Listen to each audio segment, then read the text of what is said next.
Hi hello నమస్తే, నేను మీ Monika. Welcome to BLM studios. IndiGo flights గురించి అంత డిస్కషన్ జరుగుతుంది. ఫ్లైట్ క్యాన్సిల్ అవ్వడం, అసలు దానికి కారణం ఏంటి అని. అందుకే విషయాలన్నీ మీకు కూడా తెలియజేద్దామని ఈ వీడియో చేయడం జరుగుతుంది. నిజంగా ఇదొక షాకింగ్ న్యూస్. విమానంలో ఫ్లై అవ్వాలని ప్లాన్ చేస్తూ ఉంటే కనుక, లేదా ఆల్రెడీ టికెట్ బుక్ చేసుకుంటే కనుక, వాళ్ళకి ఈ స్టోరీ చాలా ఇంపార్టెంట్. ఎందుకంటే ఇండిగో ఫ్లైట్స్ దాదాపుగా 1000కి పైగా క్యాన్సిల్ అయిపోయాయి. టోటల్గా ఎయిర్లైన్స్లో ట్రావెల్ చేసే వాళ్ళకి ఇది ఒక పెద్ద ముప్పుగా మారింది. ఎప్పుడు విమానాశ్రయాల్లో ఈజీగా ఉండేదల్లా ఇప్పుడు గందరగోళంగా మారింది. ప్రయాణికులు ఎక్కడికక్కడ స్ట్రక్ అయిపోయి ఉన్నారు. టికెట్ బుక్ చేసుకున్నా సరే ఫ్లైట్స్ ఎక్కట్లేదు. అల్టిమేట్గా మన టూర్ ప్లాన్స్ అన్నీ కూడా డిస్టర్బ్ అయిపోతున్నాయి. ఎవరైతే టూర్ ప్లాన్ చేస్తున్నారో వాళ్ళ గురించి చెప్తారు. ఇందుకే ట్విస్ట్ ఏంటి, ఏం జరిగింది అంటే, ఎంత పెద్ద క్రైసిస్ ఎందుకు వచ్చింది అని మనం చూస్తే, దీన్ని మనం క్లియర్గా ఇప్పుడు డీటెయిల్గా, అంతేకాకుండా సింపుల్గా తెలుసుకునే ప్రయత్నం చేద్దాం. ఎందుకంటే రకరకాలుగా చెప్తున్నారు ఇండిగో ఫ్లైట్స్ గురించి.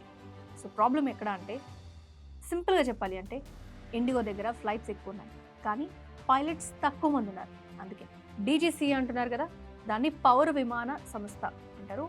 ఒక కొత్త రూల్ పెట్టింది. అది పైలట్స్కి వారానికి ఇంత టైం పక్కగా రెస్ట్ ఇవ్వాలి అని. అయితే ఆ కొత్త రూల్స్ ఫాలో అయితే కనుక ఉన్న పైలట్లతో అసలు విమానాలు నడపడం అనేది కుదరదు. అది పరిస్థితి. మరి సొల్యూషన్ ఏంటి అంటే, ఇంకా తప్పదు. ప్రభుత్వం ఏం చేసింది అంటే, ముందు మీరు ఫ్లైట్స్ నడపండి, తర్వాత రూల్స్ చూద్దాం అని చెప్పింది. ఫస్ట్ రూల్స్ ఇచ్చింది గవర్నమెంటే, తర్వాత రూల్స్ అవసరం లేదని చెప్పి ఈ టఫ్ రూల్ని కొంచెం ఎక్స్క్లూజ్ చేసింది. పర్లేదు కానివ్వండి అని వెనక్కి తీసుకుంది రూల్ని మళ్ళీ. అంతేకాదు, నైట్ డ్యూటీ నుంచి కూడా వాళ్ళకి ఎక్సెప్షన్ ఇచ్చేసింది. జస్ట్ ఇమాజిన్ ఏం జరిగింది అని.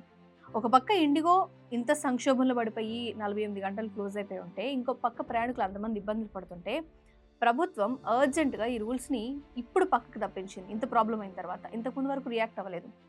అయితే ఇది మాత్రం ఫుల్ టైం పరిష్కారం అంటే కాదు, పర్టికులర్ టైం కొంతవరకు మాత్రమే.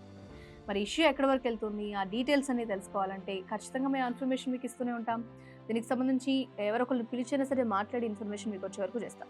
Don't forget to subscribe. దీని గురించిన ఇన్ఫర్మేషన్ మీకు ఖచ్చితంగా తెలియజేస్తాం. Thank you so much. Pilot, air hostess, airport staff, A job అయినా ఏరో ఫాల్కన్స్ తోనే సాధ్యం. కోర్స్ చేయండి, జాబ్ కొట్టండి. Contact now.